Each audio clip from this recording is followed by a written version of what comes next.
Howdy, folks. This is John McLeod with Complete Nerd Authority. Tonight, tonight I want to talk about a very special fandom that people has been that people has been influenced, that has been in awe for, that has been a part of pop culture for the past 30 years. Um, of course, I'm talking about Mighty Morphin Power Rangers, which will turn 30 years, which will officially turn 30 years old. Their 30th anniversary will be this Monday, August 28th. This Monday. Um, in August 28th, 1993, Fox Kids premiered the show Mighty Morphin Power Rangers, which was huge. I mean, once it aired on Fox Kids, and it just became an immediate smash hit success.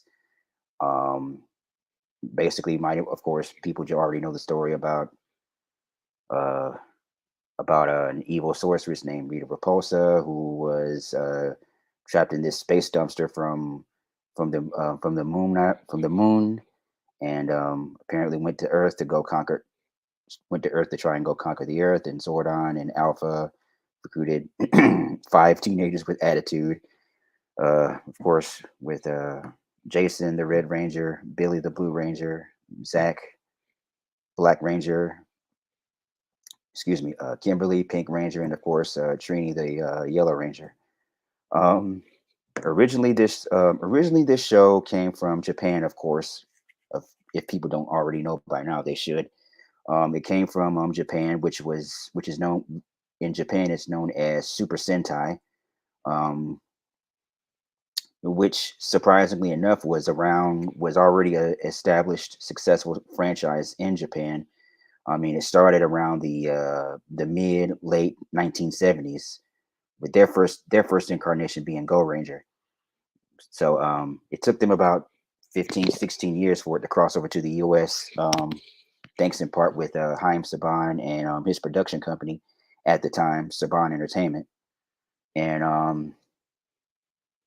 and once it crossed over to the United States and all over the rest of the world, it was huge. It became a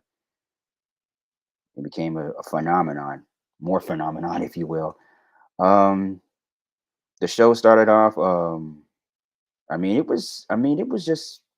It was just crazy. It was really crazy at first. I mean, it looked cheesy and corny, and I think that's part of the charm of the show, of the franchise. I mean, it was cheesy and corny. A group of teenagers fighting evil monsters and whatnot with their powers, with their morphin abilities, their powers and whatnot. The the Zords, of course. The original Dino Megazord was a really big thing. Every time they had those the monsters would grow, and they would have the Zord, they would call upon the Zords and fight the monster that they already beaten. And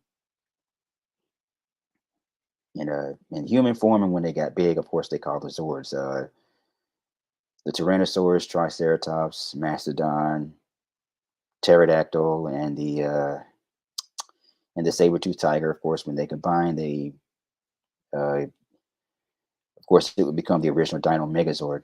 And at first, I mean, just looking at that, just watching it at first, like it was really a whole lot to take in. I mean, it was a perfect blend of it was a live action show. It was, of course, it involved teenagers, young people dealing with their own stuff as what teenagers go through with school and peer pressure and and dating and their activities and whatnot. And and then you had of course one of the weirdest things from that school is that when they went to Angel Grove High School, they only had one teacher, Mrs. Appleby, and of course the principal, with his hair with the with the hair toupee and whatnot. Um, but but to be honest, personally, one of my favorite parts of the show was the monsters. Oh, the monsters for season one was just crazy. The Minotaur, King Sphinx, the Dark Warrior. The nasty night from the Happy Birthday Zach episode that when it was Zach's birthday. Oh man, that was the nasty night. He was nasty and he was awesome. One of my favorite villains. The Eye Guy, the Pudgy Pig, the Lawn Gnome, Sacadillo. Yeah, that was just yeah, yeah. That, I mean, they had a lot of nifty monsters back then, man, and it was just crazy. And then of course things definitely got turned up another notch when, of course, when the Sixth Ranger, the original Sixth Ranger, in my opinion, one of the greatest Ranger of all time, may he rest in peace, Jason David Frank, of course, Tommy Oliver, the Green Ranger, the original Sixth Ranger, when he came in, the Green with Evil saga was just man, just masterful. It was just masterful storytelling. Just so it just shut everything down at that point in time. It was like, whoa. The 5-part mini series was just crazy about how Tommy how Tommy Oliver was the new kid, and then of course Rita Repulsa turned him into the Evil Ranger, and then of course he would fight the Rangers and really gave him a gave him a whooping. And of course, with the he had the Dragon Zord and with the Dragon Dagger. I mean, the Dragon Zord was one of my favorite Zords. I mean, the Dragon Zord reminded me a lot of Godzilla. He definitely had that old school uh, Japanese kaiju type vibe that most Zords, in my opinion, didn't really have. I just kind of like that. It just had that kaiju that sort of that kaiju feel, that old school kaiju feel to it. It reminded me of the Dragon Zord reminded me a lot of Godzilla and Mecha Godzilla. He had the finger missiles and of course the dragon tail, and then the dragon drill tail, and of course the dude and that robot was just tough as nails. I mean, every time that the Dragon Zord and the Megazord would fight, it was just epic. I mean, it was just an epic mechanized sword battle. I mean, it was just crazy. Um, and then of course when the spell was broken from Tommy, of course Tommy would join he would join the group, and it was just great since then. I mean, I mean, like I said, just got turned up a notch. And then of course there were the episodes where they had the storyline where Tommy would lose his powers, and that was just like a huge thing. Whew. The green candle and whatnot. Uh, but he would where the candle would eventually burn out and he would lose his powers. Oh, and another fun fact, but in the Japanese version, Zoo Ranger, man, that was uh, the Japanese version of Zoo. If I can divert that to Zoo Rangers real quick, the Japanese version, Zoo Ranger, Kyoto Sentai Zoo Ranger was just that story. The storyline on that was just insane. They definitely did stuff on that show that they could never get away with. They could never get away with here in the United States. I mean, the Green Ranger, Burai, who was actually the brother of the Red Ranger. I think it was Genki, I think. But eventually, the Green Ranger on Zoo Ranger would eventually die, which was like holy cow! It's like really, yeah, they could have never have done that in the United States version. Um, But in the American version on Power Rangers, I mean, he would lose his powers or whatever, and then and eventually, and the season would go on without him for a while. And then, of course, you had the big season finale where Lord Zed would come in. I mean, oh my goodness, Lord Zed was one of my absolute favorite Power Ranger villains of all time. Zed, in my opinion, is the greatest Power Ranger villain of all time, which I've had the pleasure of meeting back in 2016 at MobileCon. I mean, he has since passed away. May he rest in peace. I mean, it was great just to meet him. I mean, one of my favorite villains as a kid and still is to this day. I mean, they don't make villains like Lord Zed. What was really crazy about Zed, fun fact, is that he was deemed so evil that that parental groups and other groups, and I think, yeah, parental groups really, they demanded that they tone down the they actually demanded that they tone down the evilness of Lord Zed, and they actually did, which in my opinion is just awesome. It just shows how great that character was. For them to actually having to tone it down is just like, yeah, well, that was just great. That was just awesome. Yeah, and when Lord Zed took over and he banished Rita for a while, for like what, a season. I'll get to that later. For a whole season. Well, anyway, he would banish him for she would banish her for a whole season. They would get back and get married or whatever. I just think that just, yeah, they kind of did water down that character, but like I said, I mean, the dude was so evil in season two. It was just nuts. But yeah, but when he took over, I mean, it was just great. He had a slew of great monsters too. You had the Silverhorn monster, Cannon Top, the Lip Sinker monster. I believe it was Torchhead. I mean, it was basically a monster who just breathes fire. I mean, he had that monster had like he was he was riding a horse and was just breathing fire everywhere. Oh yes, the Primitar. I can't forget the Primitar and the Salaguana monster. Oh my goodness.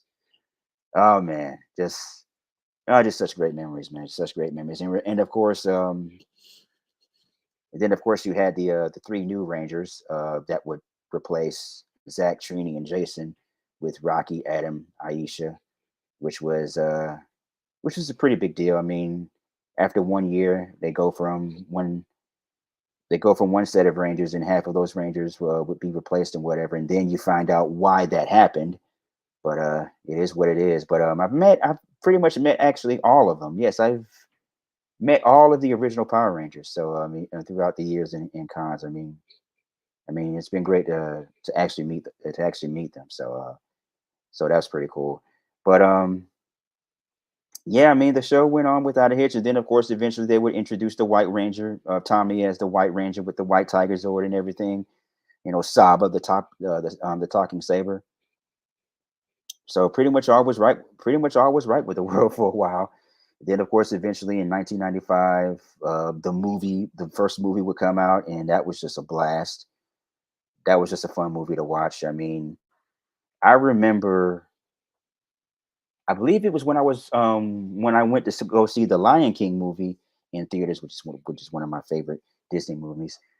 Which is my absolute favorite Disney movie. But anyway, when I saw the movie to Lion King, they had the trailer to Mighty Morphin Power Rangers, and I already made up my mind. I was like, yeah, I want to watch that movie, and I already knew, and I think a lot of um, kids around that time point in time, I think we all knew that that was going to be a great movie.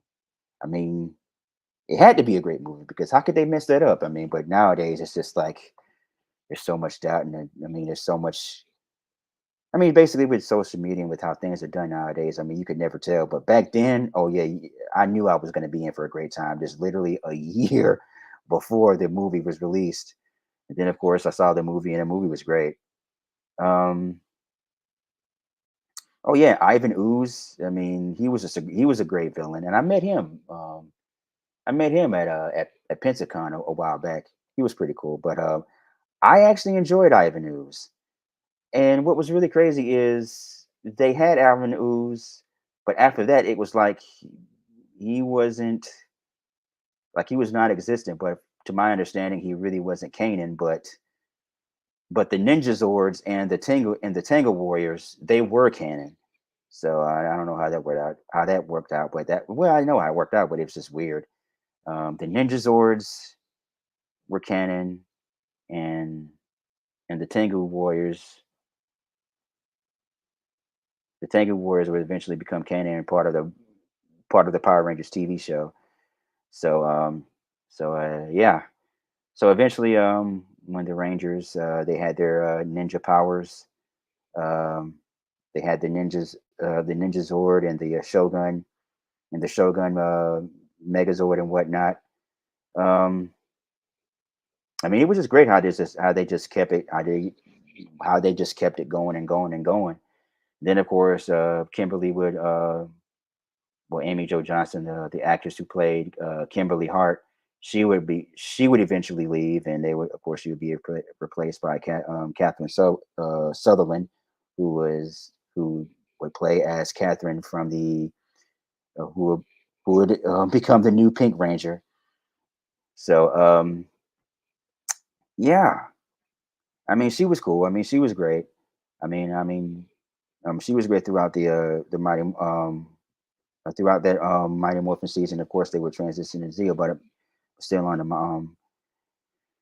Oh yeah, and there was also the Alien Ranger season when I think half the season in 1995 they would the Power Ranger team would somehow become under the spell of Lord Zed, and they would become children, and then the Alien Rangers would step in and take their place for a while. So so on that so that pretty much worked out for a while. Oh yeah, I can't forget the Thunder Megazord from the second season. So yeah, there was a whole lot to take in. I mean, of course, the action figures was big, action figures, toys, the video games, of course. The first video game from Sega Genesis was basically a beat 'em up. Uh, you and the first two games from the SNES were basically side scrolling beat 'em ups, where the side scroll beat 'em up. Um, and the graphics look really nice on the SNES. Um, and I think the third one was a Power Rangers Zeo battle rate was a kart racing game, which was just weird. But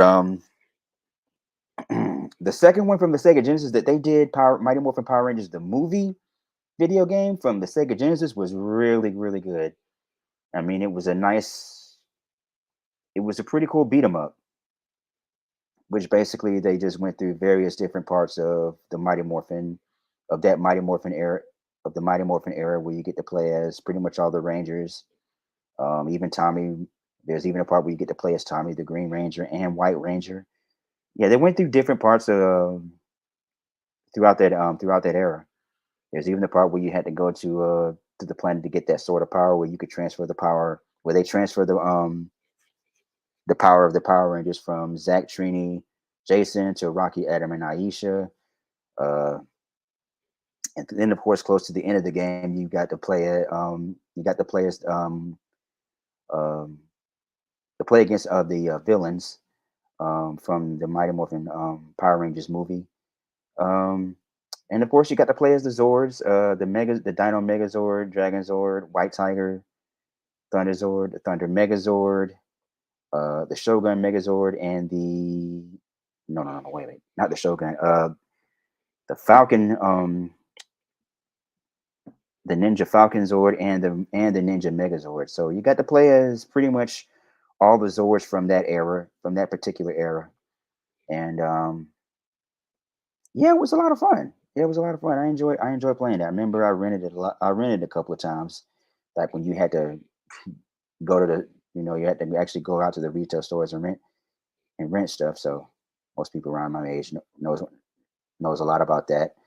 Oh yeah, and there was also the Mighty Morphin Power Rangers Fighting Edition game, which I know very well from the SNES. We pretty much got to play as most of the Zords, the Thunder Megazord, White Tiger Megazord, the Shogun Megazord, and some of the monsters. There was Lip Sync, Cannon Top, and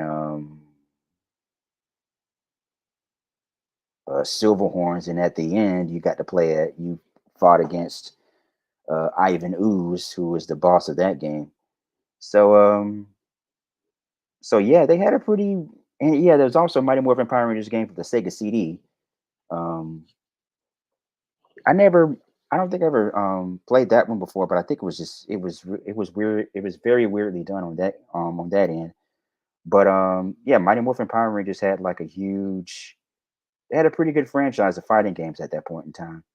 And then of course they would go on to make tons more from the different from different Power Rangers shows throughout the years. But of course, the ones from the Mighty Morphin era, I mean, of course, is near and dear to me. Growing up with that. Um, I mean, yeah, I mean, throughout those first 3 years of Power Rangers was just like yeah, more phenomenal. I mean, it was. I mean, it was. I mean, it was huge. I mean, they even had like a lot. They even did like a tour, a live action tour, which was bananas. That was crazy. I mean, it was. They went from zero to 100 in no time flat. Uh, I mean, it was a huge. I mean, it was a huge mainstay on Fox Kids. I mean, I've always said this, especially on the Complete Nerd Authority group page. I will. It's something that I would. Um, it's one of those hills I would definitely defend on. It's that Fox Kids definitely had the best. They had the best lineup of shows with, of course, with Mighty Morphin Power Rangers premiered that year. That along with you had X-Men and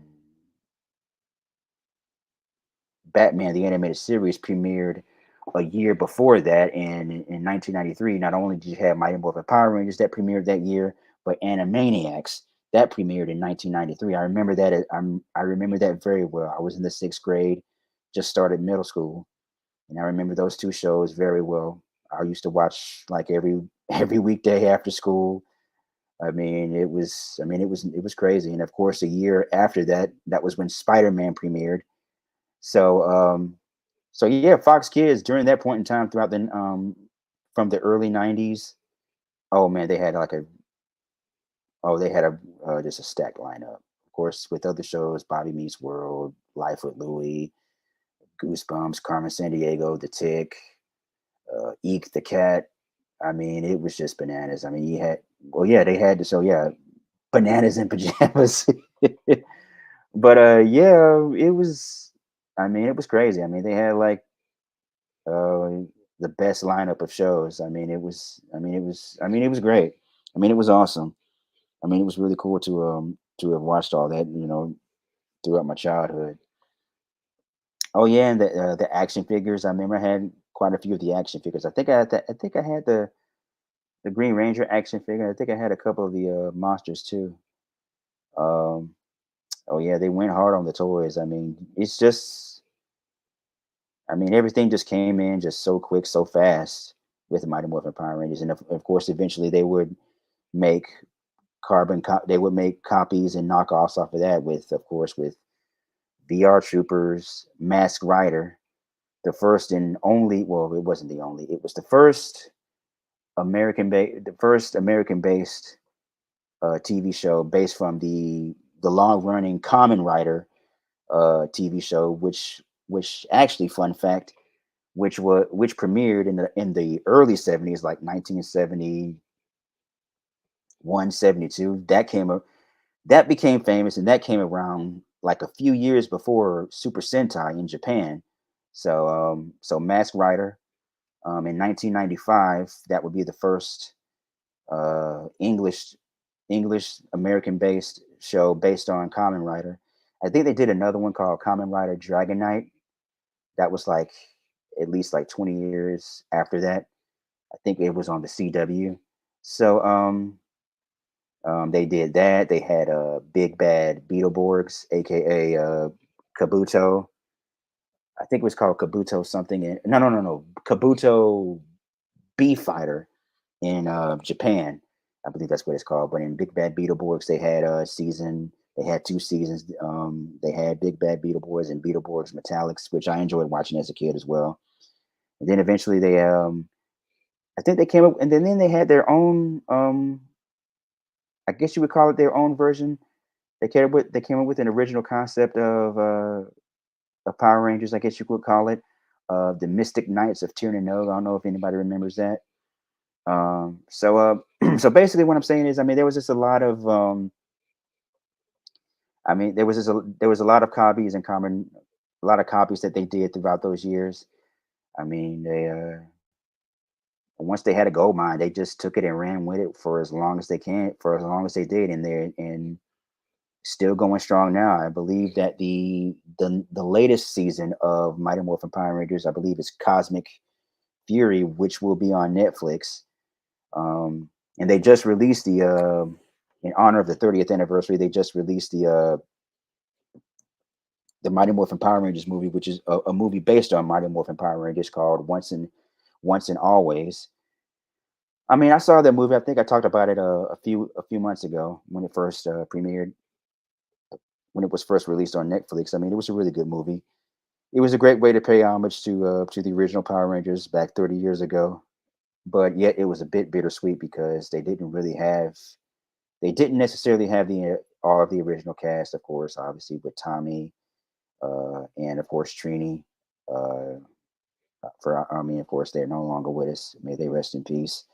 Um, they didn't have they didn't have Jason. I believe he was having, I think, due to legal issues. I think, and then you had Kimberly Hart. I mean, Amy Jo Johnson, who plays Kimberly, she wasn't there. I think she said on Twitter that she didn't want to do it. So, hey, I mean, I can understand that. But you had the rest of them. You had Billy, Zach, Catherine, Rocky, and I do believe that uh,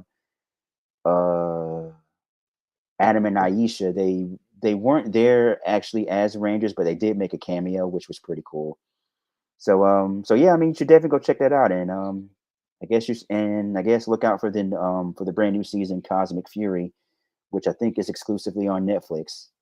Seeing that now that Power Rangers is now owned by Hasbro, which is interesting. I mean, the same place where GI Joe and uh, Jim and the Holograms, basically the same home of GI Joe. So so I thought that was interesting. So yeah, I guess that's all I got for the breakdown of just for me just talking about Mighty Morphin Power Rangers and their 30th anniversary. So I guess that'll do it for me here with Complete Nerd Authority Saturday night. And yeah, and we appreciate you guys with the comments that with all the activity that goes on with the group page and whatnot. So we appreciate all of that. So until then, this is John McClyde signing off, and I will see you guys later. Peace.